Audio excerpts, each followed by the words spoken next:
আচ্ছা, বিয়েটা হতে দিচ্ছ কেন তোমরা?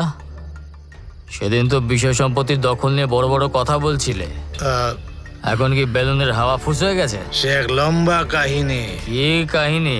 আগের বার তো তোমরা আগের বার তো একটা গ্রামের মেয়ের কাছে বোকা বনে গেছিলে, আর এবার তো একটা কাজের মেয়ের কাছে হেরে গেলে। কি আর বলি, এসব কথা আর বলো না। ভূত টুত এসে ও অনেক কিছু হয়ে গেছে। হ্যাঁ, অনেক কিছু। ও তুমি জানো না। জানবো না কি? আর কার ভূত এটা? জানকীর ভূত। জানকীর ভূত? হ্যাঁ।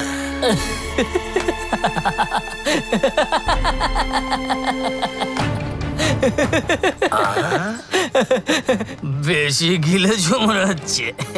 এখনকার যুগে ভূত প্রেত আছে নাকি? আবার আমাকে গল্প শোনাচ্ছ। এই শোনো, আমি যেটা বুঝলাম সেটা বলছি। কাজের মেয়েটা আসলে তোমাদের থেকে অনেক চালাক। এইসব জানকীর ভূতের স্কিম করে এই সম্পত্তি হাতড়ে নেবে। শোনো, এখনো টাইম চলে যায়নি, এখনো আর একটা রাত হাতে রয়েছে। বরং একটা কাজ করো, যেভাবে জানকীকে মেরে দিয়েছিলে ঠিক সেইভাবে